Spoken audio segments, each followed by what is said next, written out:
बोला गया, लेकिन दिल्ली सरकार के पास तो ये सब करने का कोई पावर नहीं है। ये कागज हमारे हाथ में है, ये सब करने का पावर सिर्फ और सिर्फ एसडी साहब के पास है। तो हमारे साथ अभी तक जो भी हुआ सर 13 महीने से सिर्फ राजनीति हो रही है और हमें रोजगार नहीं दिया जा रहा है। रोजगार इस वक्त 4 महीने का पोल्यूशन के ड्यूटी में हम लोगों को लगाया जा रहा है और 4 महीने के बाद हम फिर सड़क पे आ जाएंगे। उसके लिए हम मांग कर रहे हैं, हम जो वो कहें अपनी वादा को पूरा कर लें। हम उनके पास यही कहने आए कि जो आपने कहा है हमारे लिए वो अपना वादा पूरा करिए और एमपी साहब से हमारे कैबिनेट नोट पे साइन करा के हमको 7 साल का रोजगार सुनिश्चित करवाइए सर। यही हमारी मांग है और कोई विशेष मांग नहीं है।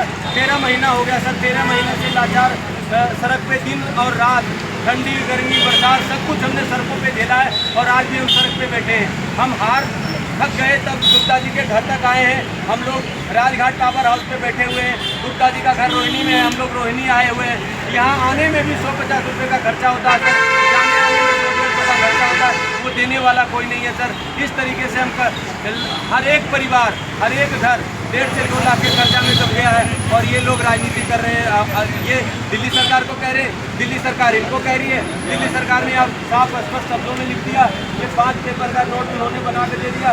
एसपी साहब ने ये मीटिंग किए थे और इस मीटिंग में उन्होंने ये कहा था कि आपकी दिवाली काली होने नहीं देंगे और ये दिवाली के अवसर में 4 महीने का बाकी है। ऐसे राजनीति, इतनी घटिया राजनीति हो रहा है। जब ये सारे कागज झूठे हैं सर, तो सच्चा कौन है? इस देश में इंसाफ कौन करेगा?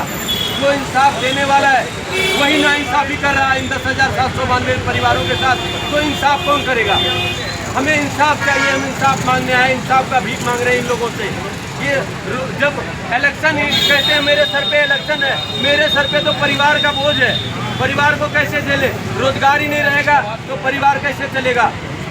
आप तो चुनाव जीत जाओगे और आलीशान एसी में अपना सफर करोगे और हम लोग सड़क पे धक्के खा रहे हैं चंद रोजगार के लिए। जो रोजगार आपने हमारा जीवन का महत्वपूर्ण समय आपने ले लिया, 8 से 10 साल रोजगार करवाया, रोजगार करा के आज कह रहे हैं कि आपका एक काम नहीं करता है। श्रीमान जी, हमें कुछ नहीं चाहिए, जो हमको रोजगार दिया। अगर सिविल डिफेंस ये कहती है कि आप इमरजेंसी में काम करते हो, कर सकते हो, तो रोजगार क्यों दिया? अगर रोजगार हमको आपने दिया, सरकारी पैसा वहाँ फंड पास हुआ, हर एक महीना हमको सैलरी मिली, तो इसमें जितने भी गुनहगार लोग हैं सजा सबको मिलना चाहिए। ये गरीब परिवार को सजा नहीं मिलना चाहिए सर। अगर सबको सजा मिलेगा तो ये सजा मुझे भी बनती है। एक चीज़ और, अगर कहते हैं कि 250 दिन के बाद वो रेगुलराइजेशन होती है इसकी, तो हमने तो काफ़ी टाइम दिया ना इस चीज़ के लिए। हमने तो 10 साल, किसी ने 15 साल, जो शुरू से ही इनरोलमेंट में है। हम ये नहीं कहते हमारे को सिर्फ हमारे को रोजगार दीजिए, हमें 2-4 रोटी की लड़ाई के लिए यहाँ पे समझिए हमारी राजनीति का मोटिव नहीं है। विजेंद्र गुप्ता जी अभी नाकर नुकर कर रहे हैं, लेकिन बिना मिले हम यहाँ से जाएंगे नहीं। पुलिस हमारे पास दबाव बनाने का कोशिश कर रही है। पुलिस से अब हम डरने वाले हैं नहीं। हमारे पास खोने के लिए बचाई क्या है सर? तो जेल में रहेंगे, रोटी तो मिल जाएगा कम से कम। हम जेल जाने को भी तैयार हैं, लेकिन विजेंद्र गुप्ता जी जब तक आज जवाब नहीं देंगे हम यहाँ से जाने वाले नहीं।